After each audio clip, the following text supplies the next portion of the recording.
Charlie, we went out to eat with Charlie last night. How's he doing?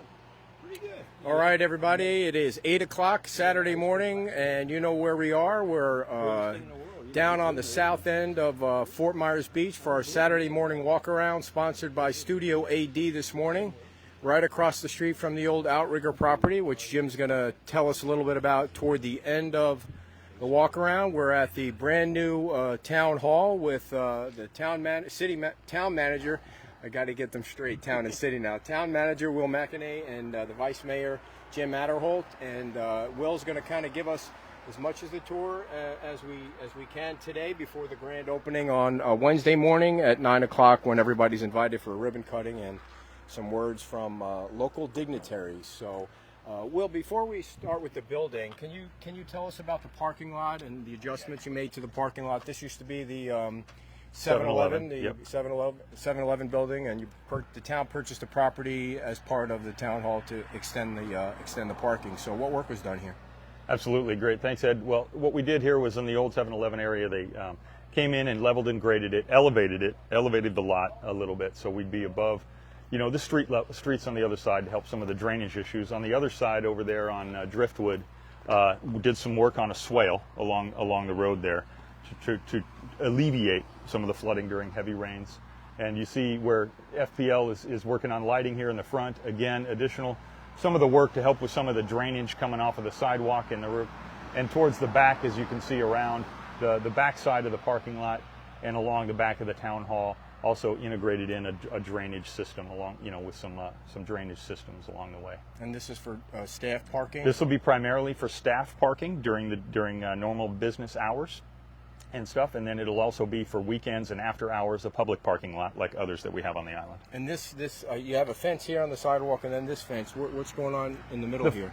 On the middle here, basically, this is part of the FPL and Lee County lighting project, Estero Boulevard lighting project. And as they put in the light posts, and then they have to pull the lines through. So some of the digging involved with pulling the lines through. Also, into one of our drainage systems right there. Well, speaking of, just a couple things, Ed. Will, why don't you take a second? We just saw some staff taking some plaques that used to hang in the old town hall, put them in a truck. They're not being disposed of. Why don't you let people know what you're planning to do with those plaques? So in the old town hall, there was the Mulholland Award winners plaque on one of the walls in the old town hall. So that's the old tree with the Mulholland Award winners individual plaques on the tree. The tree was damaged and is starting to deteriorate a little bit, so it was basically a wire and plaster type of structure. So we're going to have that redone before we reinstall it in the building. I don't want I want it to look good when we reinstall it. It's beautiful. And then when Ed and I were here this morning, and you came this morning, one of your staff, one of the enforcement staff, was raising the flags. That may seem simple to some folks, but it's a very nice tradition that you've established. Talk a little bit about your policy with respect to the flags. Our flag poles here. We get the American flag, the state flag, and our town flag. And each morning, our beach rangers will come and raise the flags, and then in the evening they'll lower them, and just to honor America, to honor our state. And then they do the same with the flags down at Bayside Veterans Park. So while we're talking about the lights, you guys kind of had some information that you could share with people who are wondering about the FPL project and the lights. So we know the poles are going in. We took some pictures of the poles last couple of weeks. So where are we at on the lights? So the lighting project, we received an update this week of about just over 400 total light poles and lights that they're installing across the island. They're currently just over 200 complete without the fixture, the lighting fixture mounted on top. And as they come together, they're going to start mounting the lighting fixtures to come along. And it's a process that is even exciting. We didn't need as many in one particular area, or because there was infrastructure reasons to not install a light in that area, we shifted it to some other areas where we did need light on some of the side streets. They did that for us without even any questions. So before we talk about the building, Jim, $8 million in a state grant. State appropriation, yep, that was to help purchase the building, and then the insurance proceeds to help purchase the 7-Eleven and the lot here. And so that was again funded by insurance proceeds plus an appropriation from the Florida State Legislature, which was much appreciated. Came at a time that was relatively soon after the storm, but we had done some projections to build a new building, and we saw numbers close to $20 million to build a new building, plus the timeline to build it would have been extensive. And so this is really a blessing to find this structure that was, I think, about 7 years vacant when we purchased That's it. what I hear, yeah. So we're utilizing a piece of property, and obviously you've got the beach theater right down here that's going to become a beautiful restaurant. You've got the Outrigger property right across the street, and the Gulf 12 right here. So this will become an energy piece of for the south end of the island, and lots to do, and it'll really help revitalize this piece of the island. Charlie, boathouse was in that fence there. What's the plan there? Well, we'll have that discussion after this Okay. this tour. But I've just recently got briefed by the London Bay folks. It's their intention at this point. Don't give it away yet, Jim. Okay, You said all after this. All right. Teaser. So, Will, we're not going to go to the second and third floor. So you have a nice balcony out here. What is that? You're going to put umbrellas up so the staff can kind of relax out there when it gets cooler, or Once we get that's one of the potentialities that we're discussing as a staff. An outdoor break area. It's already terrific and a great view, as well as just a nice place for the breeze. We've got the lights. We've got the town flags up there, and it's mainly access. You're right, a break area for the staff. One of the things that Will won't tell you is this balcony area out here. Will has plans for it, but the Human Resources Department's fighting Will on this. He wants to have PT, physical training, here at 6 a.m. every morning for the staff, push-ups, pull-ups, the whole 9 yards. It's a wonderful location. But he's still wrestling with Human Resources on that. Yeah. Might have to be voluntary. So one of the things that's very important these days, unfortunately, is the security issue. And we were talking about. I got so used to a gym. You walk into the trailer, like the town hall was a trailer, and there was really no security there at all. Anybody could walk in at any time because it's open to the public. And then when I went to Cape Coral, you could see the security is crazy over there. Like you can't get in any of the buildings. You got to buzz in. There's police officers, magnetometers. So you're making sure security is taken care of here. So kind of run through what the public should know about how they're going to have access to the building. Sure. Thanks, Ed. So we want this to be the people's town hall, obviously, of the town. But like many other locations, we'll have security measures in place. The public will be able to enter through this main door once we get everything. During hours, it'll be open for them to walk in, and I can walk you through it as we go through, Ed. But walk in and go to one of our lovely staff, which will welcome them to the town hall and ask them their purpose and what they need assistance with. The access to the second and third floors will be controlled by Magnalock doors, where the staff will have access, but everybody else will need to be either escorted, where the staff here on the first floor will call for an escort to come down and take them to the staff they need to meet with, or ideally, on most cases, they won't even need to go to the second and third floor. The staff will come down to meeting spaces, which I'll show you right on the first floor off the side of the council chambers. Gotcha. And Jim, the town has been meeting. I tried to remember everywhere it was meeting. First, it was at the Tiki restaurant after the storm, and then it was at the Diamond Head, and then there was a trailer. I must be missing something along. You're the missing a few. We had a real fun one at Bayside Bistro, which is above Junkanose. And then we obviously were in a tent for a long period of time right after the storm, and that was a literal army tent. And then, of course, we Diamond Head was just so gracious to let us be there for almost a year. And then, of course, it's really, then Bay Oaks has certainly served us, served us well from an acoustic standpoint, but certainly been available to us. So to have some certainty, it's great. The staff has been in trailers, they've been out of tents. And quite frankly, it's been hard for the public to get the kind of meeting space and access to staff, and quite frankly, even the town council, we have nowhere to meet with anybody. And so having this solidified in a way that's fiscally, I think, very responsible, we're very blessed to have this, to be able to find this location. And I would just give our previous town manager, Andy, and Frankie some real props for this, because Chris and Keith looked at this property, and they did a great job after the storm. They were our first interim town managers, super great people, tremendous talent, but they couldn't quite conceptualize this building and make it work. And the owners, there were some challenges on the pricing and so forth, but then Andy and Frankie came in, and they really gave this a second look. And then obviously Will's put the icing on the cake, and it's just tremendous to see the way this has come together. And Will, I remember there was a meeting at, I think it was at Diamond Head, when I think the attorney said you have to set the public hearing for a time and location. And that's when I kind of felt like Will said, okay, that building is going to be open by September 10th or 11th. And everybody that was watching probably said, oh, shit, it's got to be open. I mean, is that kind of what happened? A little bit. We were already thinking of that as a target date. But Nancy was absolutely right, especially for the budget hearings. We had to set a time and location for those hearings on that date. And since we briefly talked about it, I knew that even though it was going to be difficult, I knew the staff could meet that date of next week of September 11th. And Nicole, our public information officer, you know so well, and she's also been our lead pretty much for building management up to this point. Nice. And through the project. She's been working tremendously hard, and the rest of the staff, it's really been an all-hands-on-deck type of approach. Literally, yesterday, everybody was down here putting chairs together and moving stuff around, putting the dais together. It was great to see the team come together to reach that goal. And if you're just tuning in, the grand opening ribbon cutting is a Wednesday at 9 o'clock. And so we're going to go inside, just so everybody knows. The mural of the arches, we are not going to show it to you because we want everybody to see it when they unveil it on Wednesday. Jan is coming on the show later today, so you're just going to have to wait until Wednesday and come down and see that. So, if I can, Ed, real quick. So down here underneath the overhang here and around the side of the building, we will have public parking available here for people coming for town business. Primarily, as I mentioned earlier, the lot over that we talked about at the beginning is for primarily staff.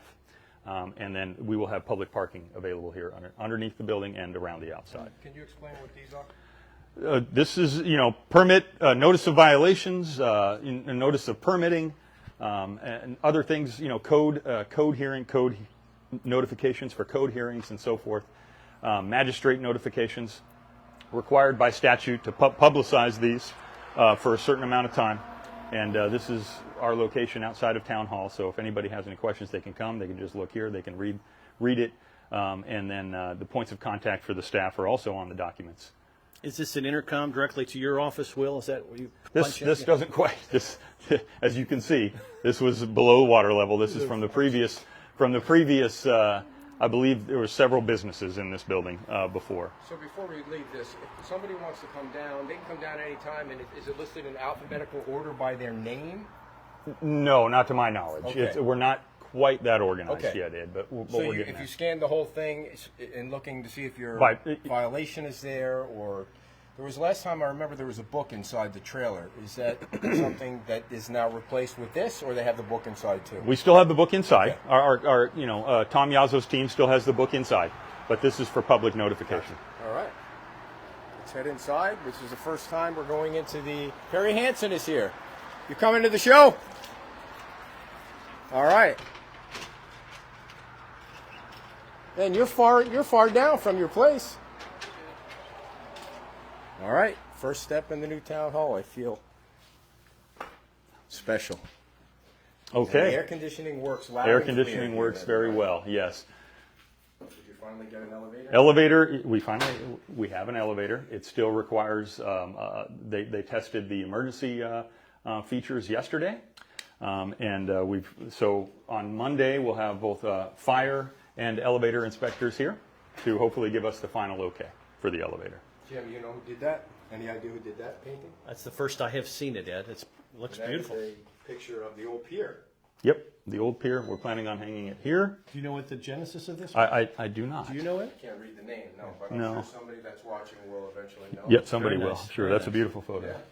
Right here, we're going to have some waiting area here, a television mounted that'll scroll through town information. Cool. I think you remember from previously the town through with some chairs while people are waiting for our great staff here to welcome them and help them with whoever they need to meet with or whatever questions that they have. There was a discussion at some point for there being like a Fort Myers Beach TV.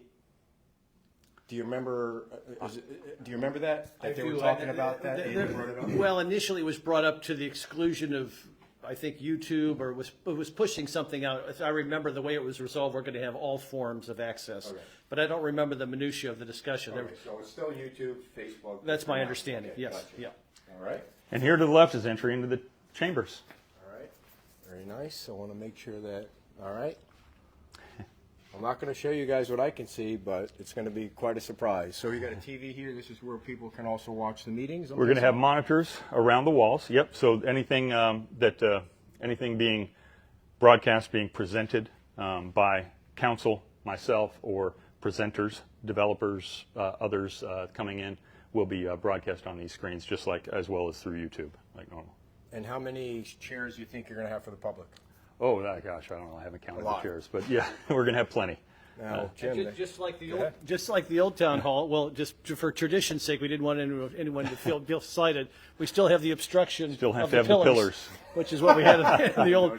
Yeah. But there's still significant space where it's unobstructed. But clearly, the pillars will be a challenge. You can see there's still plenty of work going on. Really, we will be working up until the last minute, which is fine. Yeah. And were those tiles there, or you added them in after? Oh, we added them in after. Looks nice. Looks nice. Yeah. Are you happy with the setup, Jim? Well, I think it's going to really work well. It'll be interesting to see. Back in the old town hall, we had 2 podiums, and you could choose as a citizen which one. It sounds like we're going to do that. Yes, well. we will have. This is just the one that we have right now, but we're going to have another podium on that side as well. And you might explain just for a little bit, Will, what all the staff will be doing in these various offices. So I don't know where you want to. So you can show you that this area will be kind of like our,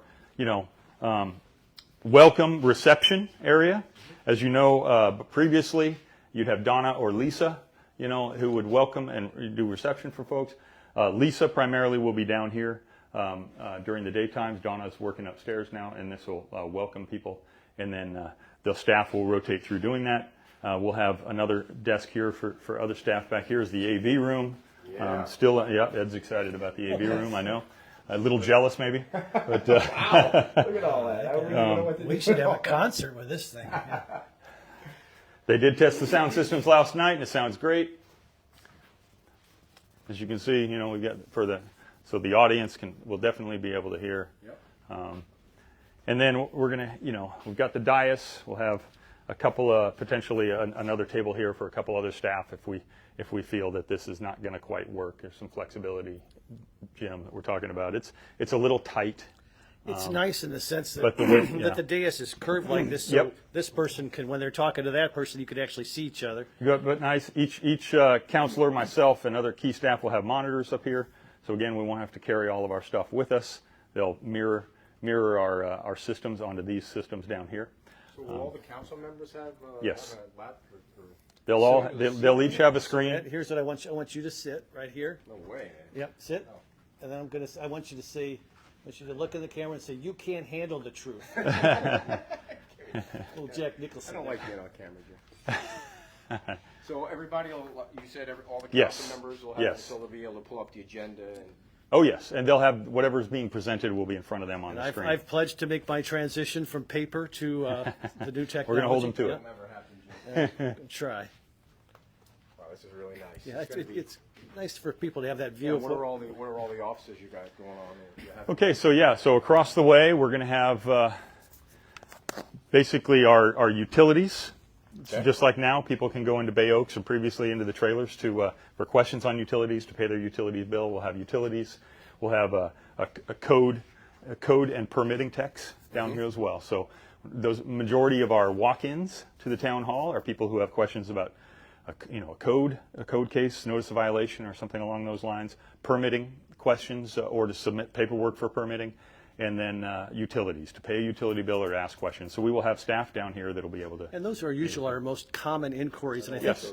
and I think the concept of this is to have one-stop shopping for the One-stop shop. citizenry. That's right. To make it as easy for them as possible, so they don't have to go from all over the building to try to get their issues addressed. So Correct. they have everybody in one place. The receptionist can direct them exactly to somebody who assists them. So from a constituent relations and constituent assistance standpoint, I think this will be very efficient and very very positive for the public. And on a similar line, so that's these 3 offices here first are for that purpose.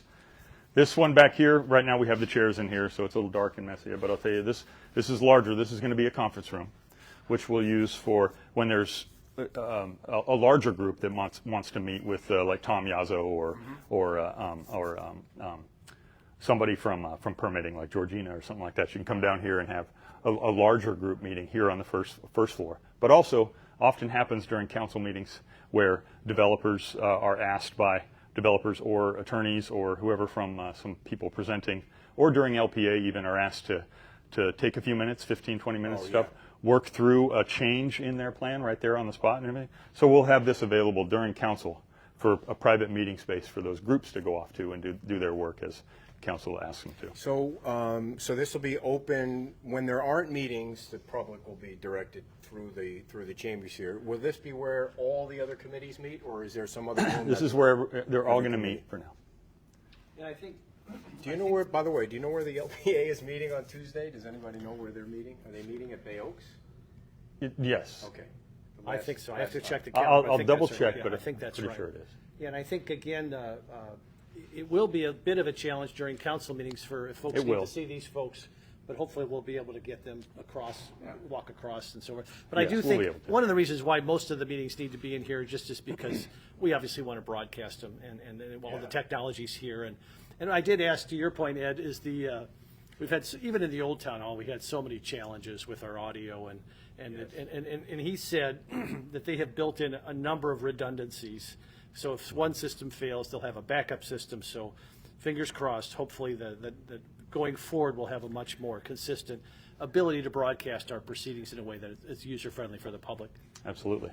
So we're not going to go upstairs. Can you kind of explain to the public what you got planned for the next 2 floors? Oh, so right now the staff that's going to be in those floors is working in those floors. So the second floor, we've got the Frankie's basically community development, mostly Frankie's community development, and Tom Yazzo's code enforcement and Rangers teams. Mm-hmm. So they're spread out. Community development. Just go ahead and explain a little bit. Community development is planning, permitting, basically anything that whether property owners, developers, businesses want to come in and start submitting permits for projects, or just have the initial conversations of what they're planning for building or developing. That's all community development. And we'll have the staff working through our permitting, our floodplain managers, our code enforcement officers, and so forth will be up on that floor, as well as Tom Yazzo and Georgina Sid. And then on the third floor, we have my office, myself, Frankie's actual office is up there. Jeff Hauge and his community services team that will work out of the building here. The rest of his team is mostly out in the field.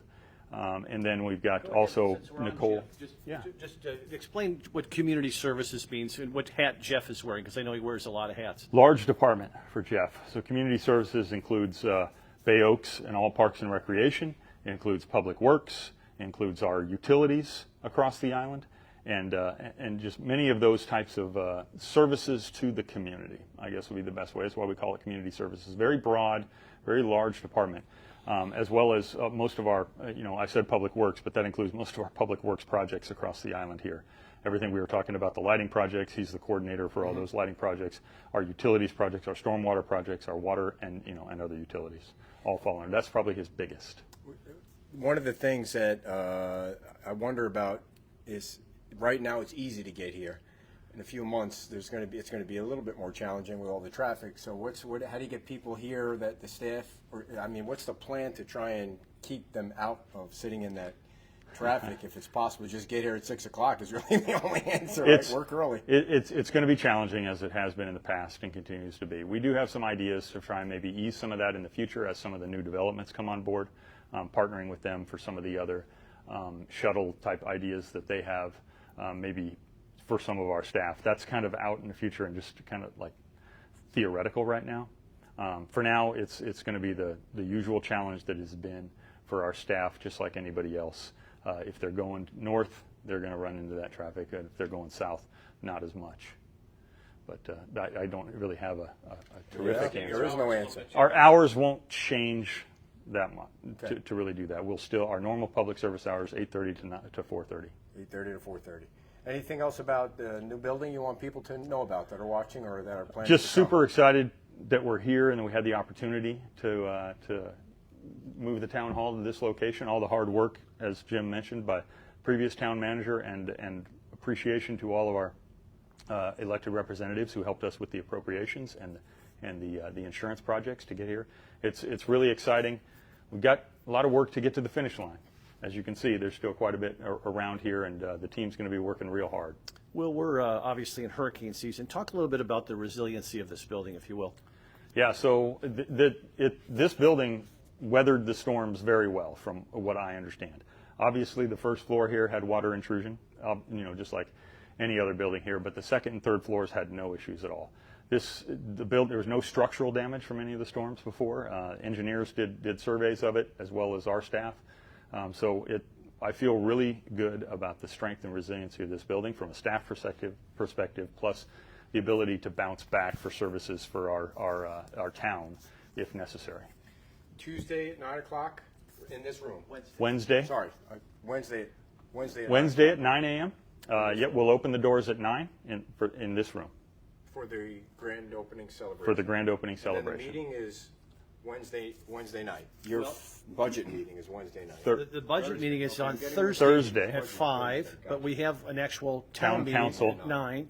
And I would just say, I know this is more of a walk around, but I would say, since we're here in the chamber, I met with Will this week and his team, and they've put forth some efficiencies, if you will, belt tightening to address the structural deficit. And I'm optimistic that we might be able to go through this budget proceeding without a millage rate increase. The only variable that's still out there, from my perspective, is the emergency reserve fund, and we're looking for additional clarity on that. But at the same time, they went through everything, the entire budget, line by line, and they found some real. They're not easy cuts, but they're reasonable cuts. And I think there are efficiencies that we can weather until the economy rebounds as a result of the rebuilding of the island. And I was just really pleased at the efforts. The council instructed him and his team to look for those efficiencies. He found them. I don't know what my colleagues feel about it, but I thought they were excellent. And I think hopefully we'll be able to weather this storm as well and get through in a way without a millage increase. Famous last words, but at this point, I'm very optimistic. 26% down to no increase is a big change. Jim? Well, let me say this, and I don't want to speak for Will, but I was pretty uncomfortable. I normally don't vote for those caps, raising those caps, because I don't like the process. But Will was new. Joe had been gone for 4 months, and he was, I think, been back for 4 days. And when they said 26% worst case scenario, give us that flexibility just in case we can't find these economies. Fair. I decided to give them the benefit of the doubt, and it sounds like they've delivered, and hopefully we'll be able to get through without even getting close to that 26% number. My goal would be no millage rate increase, but we'll have to see on that emergency reserve fund issue. But aside from that, I think they've done a great job of finding economies. And those public hearings are Thursday night, and then when's the second one? I know the second one's basically a rubber stamp one, but that's 2 weeks later-ish? 2 weeks later. Yeah. Roughly 2 weeks later. Okay, so a lot of stuff going on next week. Any final thoughts, Will?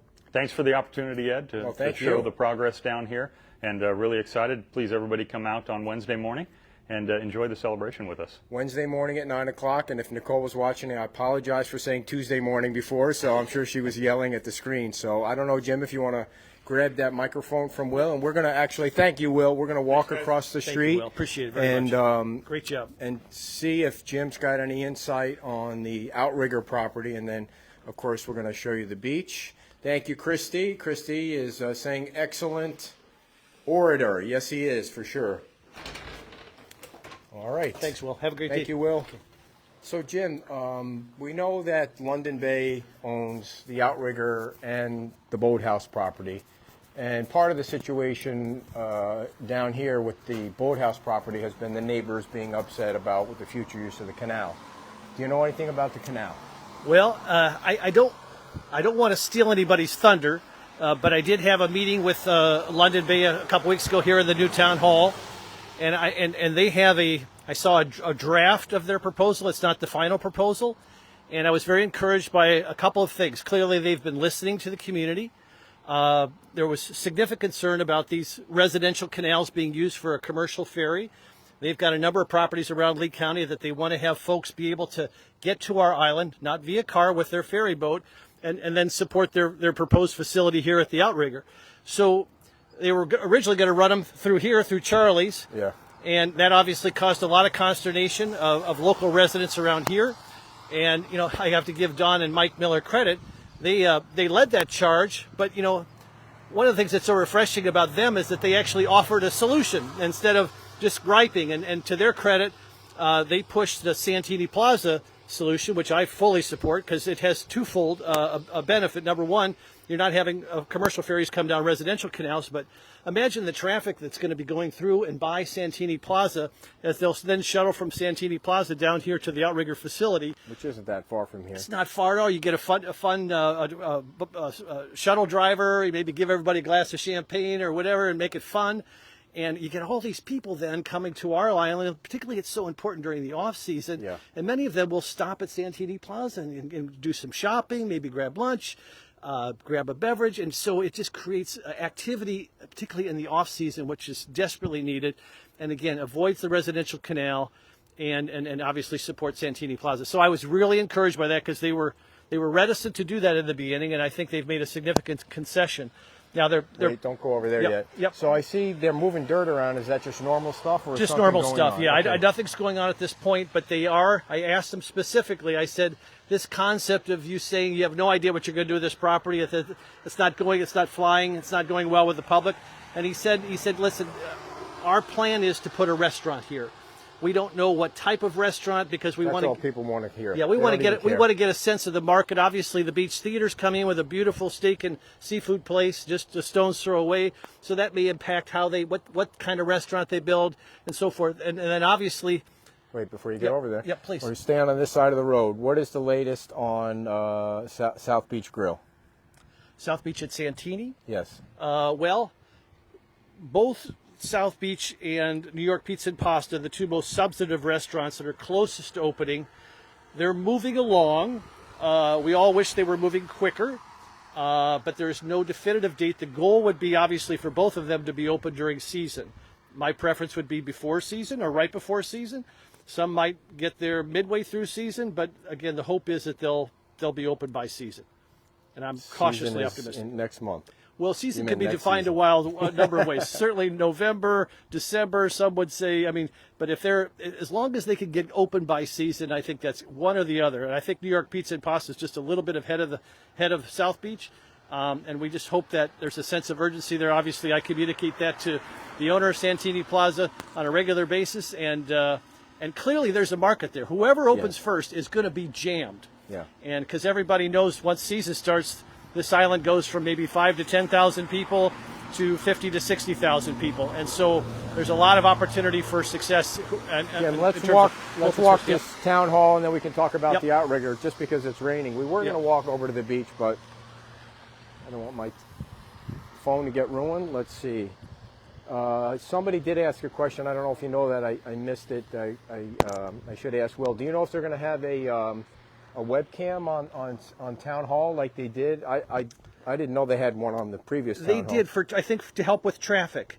Do you know if they're going to have one on this one? That's a great question. I don't know if it's as critical here on the south end.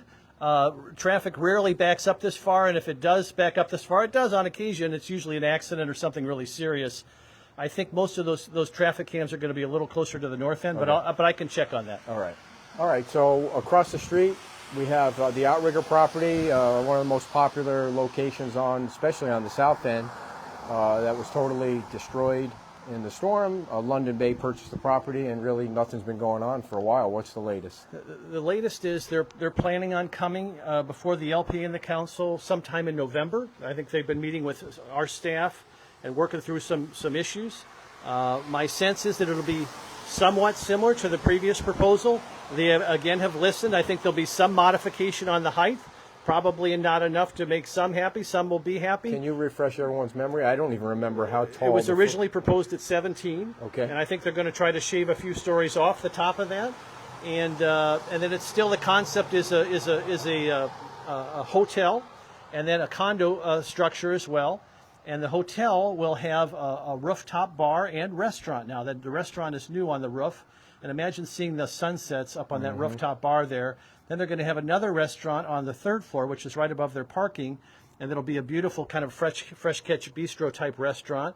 And then they're making significant progress on the tiki bar concept.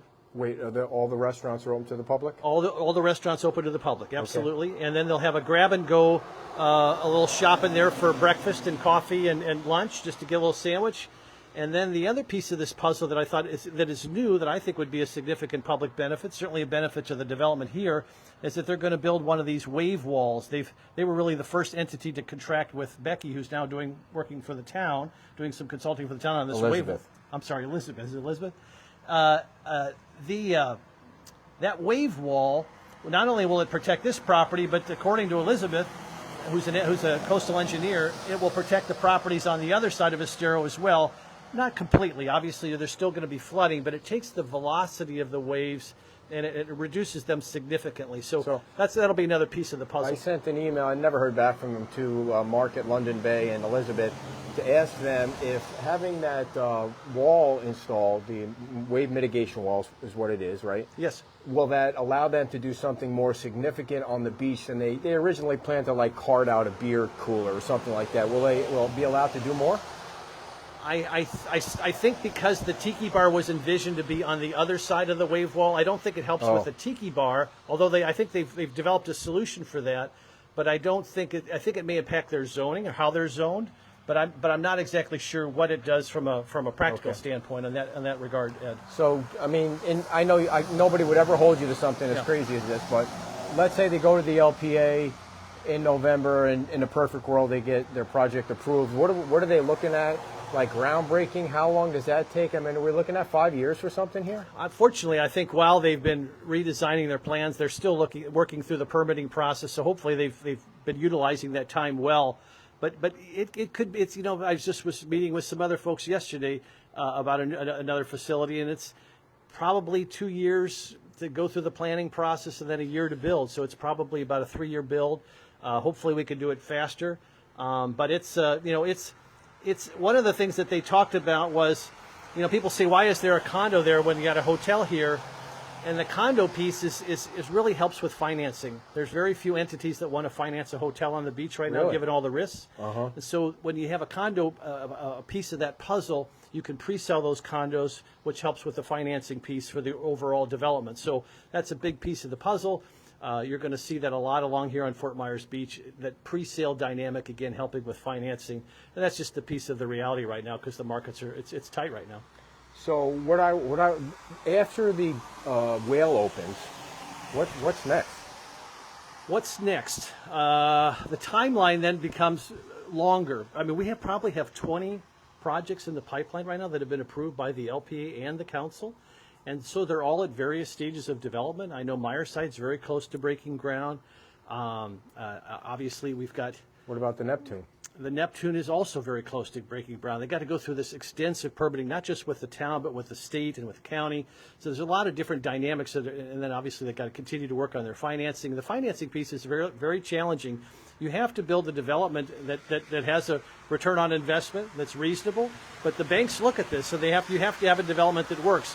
People kind of armchair try to design these things, and you've got to design them in a way where you're going to get financing. Gotcha. And so it's a bit of a challenge. I will say here on this Outrigger property, because of where the Wyndham is at, the Wyndham is much further behind in terms of any kind of potential hotel and restaurant being built there. This will be, if it's approved and if they get built, this will be the only place you can eat and have a beverage and watch the sunset, hear the waves hit the shore, listen to some live music. You can't do that anywhere on the south end of the island. You have to go all the way to Diamond Head. So, and again, I love Diamond Head, love all the places on the north, and as a full-time resident, I go there all the time during the off-season. But during season, you just can't get there. Right. So to have this kind of an option where you can engage the Gulf of America with a beverage, meal, communally with your friends and neighbors, on the water, that's why a lot of people incur the risks of living on a barrier island. Yeah. So you have those kind of Jimmy Buffett experiences, and I'm looking forward to it. What do you hear about the Wyndham? The Wyndham is still looking for that interim solution where they want to put like a little food truck, a tiki bar, maybe even a little pool there so people can enjoy that in the interim. And then at the same time, they're wrestling with their options. Obviously, it's been for sale for a long time. They had a number of offers early on, which they didn't accept, and those, I think the price of that property's come down dramatically since the storm. And I think probably there's some, I don't want to speak for them, but I'm guessing they wish they would have taken some of those earlier offers. So that's a little bit longer term, unfortunately, because that Pincher's, just full disclosure, one of our favorite places to listen to. It had full band, live music. It was a great place to be out on the Gulf of America. What do you hear about Times Square? I hear that broader coalition is beginning to talk again. I remember they had that that proposal they did at Diamond Head. I think that they're trying to create a broader coalition again, as opposed to just one of the entities moving forward. But I haven't seen anything specific on that. What about Salty Crab? Salty Crab's been through the whole process. It's just a question of finishing the permitting process and getting those shovels in the ground. Okay. Lastly, let's talk about the beach.